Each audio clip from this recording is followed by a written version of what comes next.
కొన్ని సందర్భాల్లో ఏదైనా ప్రత్యేకమైన కారణం వల్ల సభ్యుడు రాకపోతే మంత్రి గారికి ఏదైనా అర్జెంట్ ఉంటే ఇన్ఫార్మ్ చేస్తారు, క్వశ్చన్ పోస్ట్పోన్ చేసి తర్వాత తీసుకుంటారు. బట్ వెన్ స్పీకర్ కాల్స్ తప్పకుండా మినిస్టర్ గారు అక్కడ ఉన్న సందర్భం ఉంది. అయినా సభ గౌరవాన్ని హుందాతనాన్ని దృష్టిలో పెట్టుకొని నేను వదిలేస్తున్నాను. అధ్యక్ష, ఈరోజు గౌరవనీయులు బట్టి విక్రమార్క గారు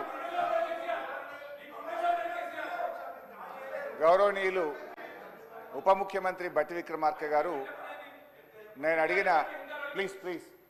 అడిగిన ప్రశ్నకు వారు సమాధానం ఇచ్చారు. రాష్ట్ర ప్రభుత్వం ఎఫ్ఆర్బిఎం కింద తీసుకున్న అప్పులు 51,277 కోట్లని చెప్పారు. అఫ్కోర్స్ ఈరోజు ఉదయం నేను రిజర్వ్ బ్యాంక్ ఆఫ్ ఇండియాది కూడా రిపోర్ట్ తీసుకున్న పొద్దున్నే నెట్లో. ఈరోజు కలిపితే ఇంకో 3,000 కోట్లు పెరిగింది. ఆల్రెడీ ఇంతకుముందే 2003వ తారీఖు 5వ తారీఖు తీసుకున్నారు. ఇవాళతో కలిపితే ఇంకో 1000 పెరిగింది. 55,277 కోట్లు ఎఫ్ఆర్బిఎం కింద తీసుకున్నారు. కార్పొరేషన్ గ్యారంటీల కింద 61,991 కోట్లు తీసుకున్నారు. 10,099 కోట్లు గ్యారంటీ లేకుండా తీసుకున్నారు. మొత్తంగా కాంగ్రెస్ పార్టీ ఏడాది పాలనలో చేసిన అప్పు ఎంత అంటే 1,27,208 కోట్లు. ఒక్క ఏడాదిలో వీళ్ళు చేసిన అప్పు 1,27,208 కోట్లు. 5 ఏళ్లకు మనం లెక్క కడితే ఎంత అవుతుందంటే అధ్యక్ష 6,36,040 కోట్ల రూపాయలు 5 ఏళ్లలో కాంగ్రెస్ ప్రభుత్వం చేయబోయే అప్పుగా దీన్ని బట్టి మనకు స్పష్టంగా కనబడతా ఉంది. ఇకపోతే అధ్యక్ష, ఈ మధ్యకాలంలో కాంగ్రెస్ పార్టీ నాయకులు వైట్ పేపర్, కాంగ్రెస్ పార్టీ పెట్టిన వైట్ పేపర్ బుక్ కూడా తెచ్చాను అధ్యక్ష. ఇది వైట్ పేపర్. అదేవిధంగా బట్టి విక్రమార్క గారు ఈ సభలో పెట్టిన పేపర్. దీని ఆధారంగా నేను పోయినసారి బడ్జెట్ సమావేశాల్లో కూడా చాలా స్పష్టంగా చెప్పాను. మీరు గతంలో బీఆర్ఎస్ పార్టీ 10 ఏళ్ల కాలంలో 671 అని ఒకరంటారు, 7 లక్షల కోట్లని ఒకరంటారు, 711 అని నోటికి వచ్చినట్టు మాట్లాడుతున్నారు. I challenge in this house, ఒకరోజు స్పెషల్గా డిబేట్ పెడతారా పెట్టండి, లేదు ఆడిటర్లను పిలిచి పెడతారా, ఫైనాన్స్ డిపార్ట్మెంట్ పెట్టి పిలుస్తారా పిలవండి. ఐ వాంట్ టు ప్రూవ్ 10 ఏళ్ల బీఆర్ఎస్ కాలంలో జరిగిన మొత్తం అప్పు కేవలం 4,17,496 మాత్రమే. కానీ గోరంతలు కొండంతలు చేసి గోబల్స్ ప్రచారం చేసేటువంటి ప్రయత్నాన్ని ఈ సభ ద్వారా నేను తీవ్రంగా ఖండిస్తూ ఉన్నాను. గతంలో గౌరవనీయులు బట్టి విక్రమార్క గారు ఎన్నికల ముందు ఆదాయాన్ని సమకూర్చడంలో కాంగ్రెస్ పార్టీకి అపారమైనటువంటి అనుభవం ఉంది, హామీలన్నీ నెరవేర్చడం మాకు పెద్ద సమస్యే కాదు అని ఎన్నికల ముందు చెప్పారు. వీడియో కూడా ఉంది, కావాలంటే పంపిస్తాను. ఇప్పుడు అధికారంలోకి వచ్చిన తర్వాత ఏమైంది, ఏడాది అయింది, హామీలు ఎప్పుడు అమలు చేస్తారంటే అప్పుల పేరు చెప్పి తప్పించుకునేటువంటి ప్రయత్నం చేస్తున్నారు. ఒక అబద్ధాన్ని 100 సార్లు చెప్తే నిజమైతే అనే విధంగా గోబల్స్ ప్రచారం చేస్తూ ఉన్నారు. అందుకే ఈ శాసనసభ వేదికగా సభ్యులకు రాష్ట్ర ప్రజలకు కూడా ఈ 7 లక్షల కోట్ల అప్పు అని కాంగ్రెస్ పార్టీ చేస్తున్న ప్రచారం తప్పు అని ఈ సభ ద్వారా రాష్ట్ర ప్రజలకు నేను తెలియజేయదలుచుకున్నా అధ్యక్ష. ఆర్బీఐ కంటే గొప్ప వాళ్ళు అయితే ఉండరు అధ్యక్ష.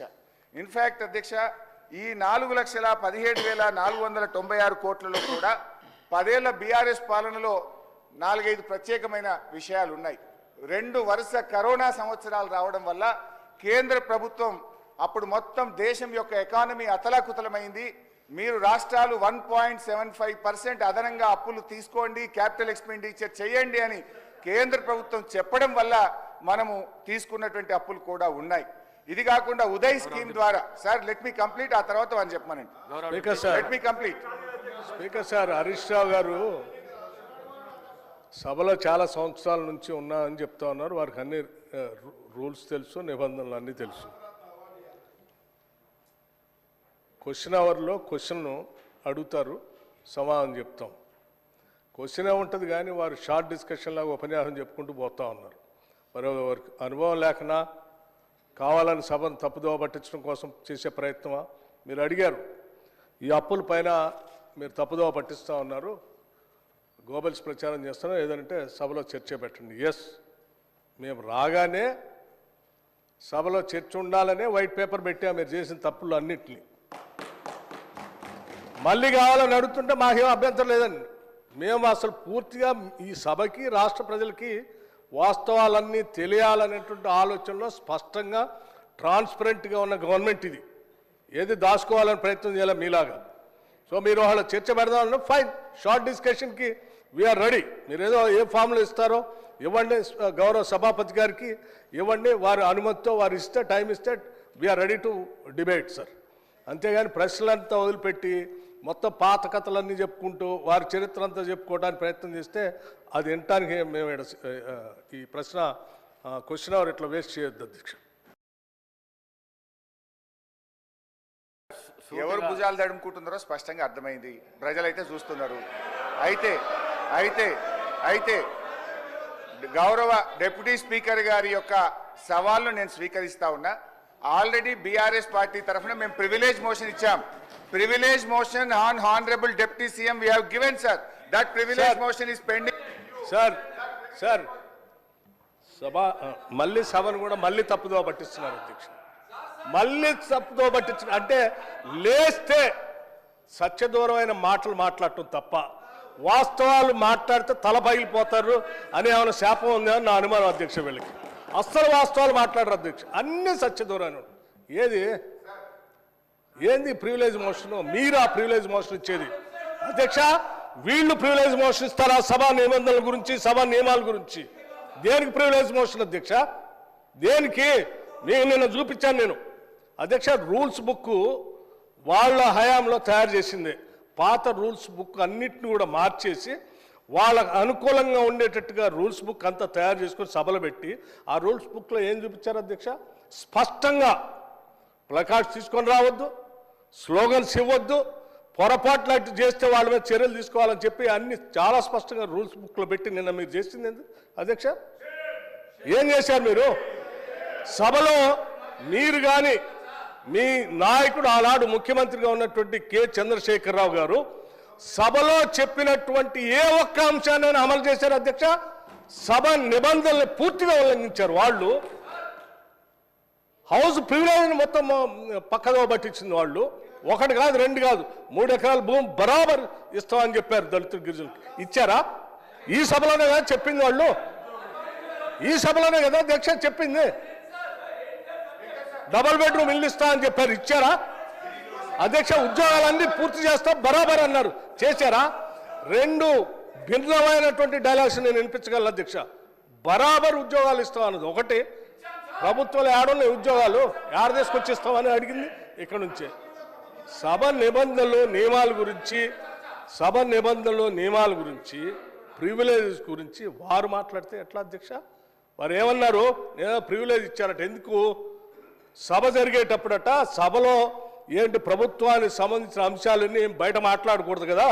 మీరు ఎట్లా మాట్లాడతారు? ఏం అధ్యక్ష నేను మాట్లాడింది ఏంటి?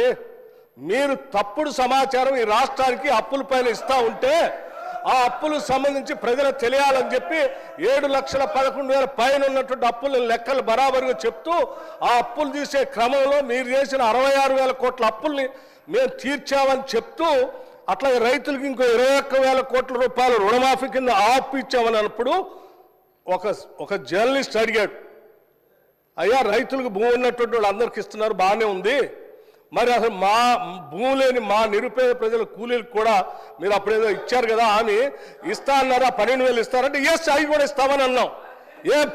భూమి లేని నిరుపేద కూలీలకి 12,000 కూడా ఇస్తాము, అది ఒక జర్నలిస్ట్ అడిగిన దాని మీద ఇస్తామని చెప్పిన దాన్ని అది ప్రివిలేజ్ మోషన్. నిరుపేద కూలీలకి 12,000 మేము ఇస్తామని చెప్పినట్టు మాటను ఇస్తామంటే నీకు నన్ను ఇబ్బందా? కూలీలకి ఇయ్యొద్దా? ఏంది ఈ భూస్వాముల మనస్తత్వం? ఏంటా ఇబ్బంది? ఏం ఇబ్బంది అంటే దానికంటే ప్రివిలేజ్ మోషన్ ఇస్తారట.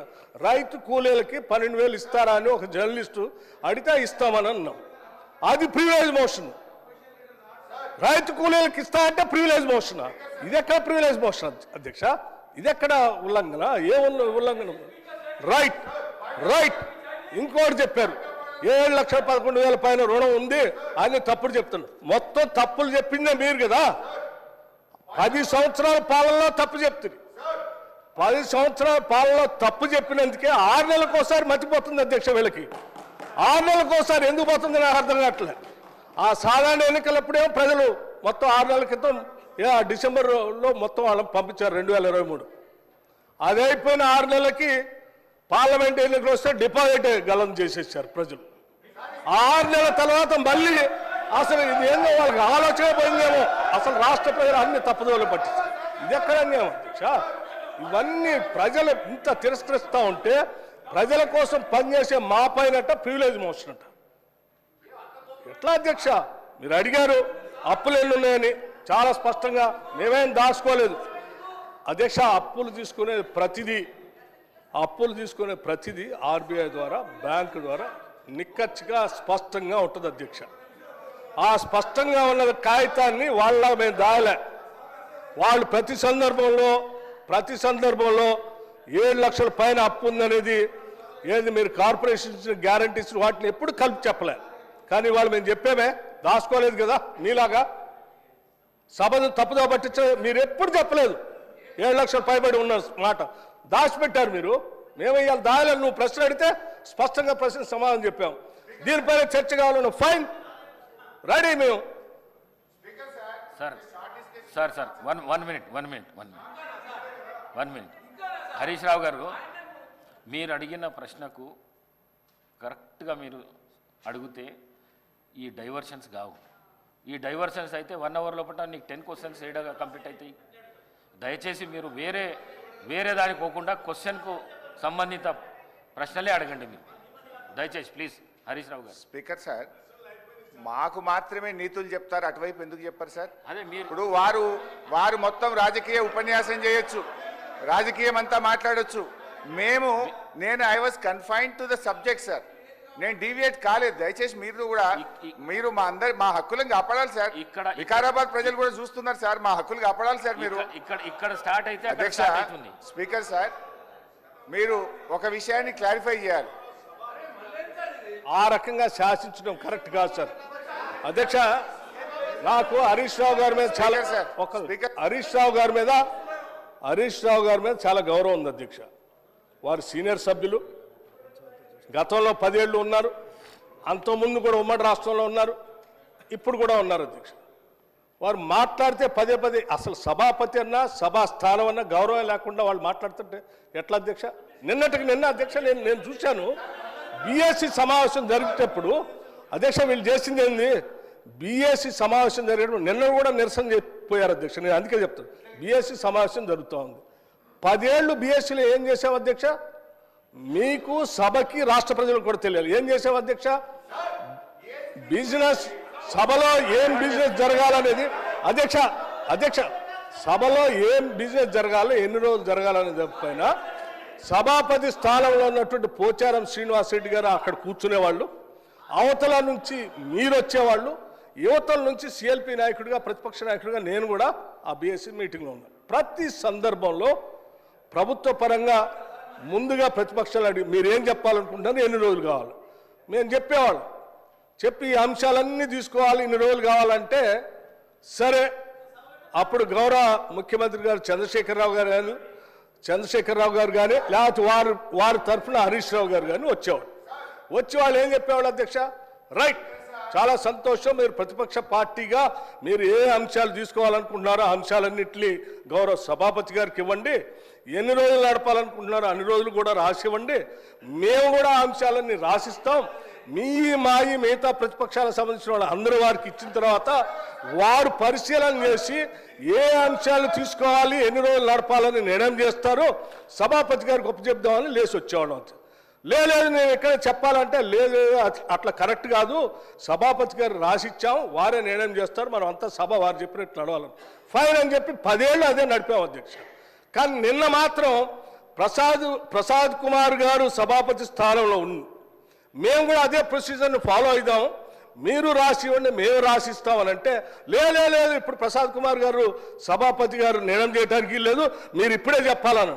అధ్యక్ష, సభాపతి స్థానం అప్పుడు అదే ఇప్పుడు అదే.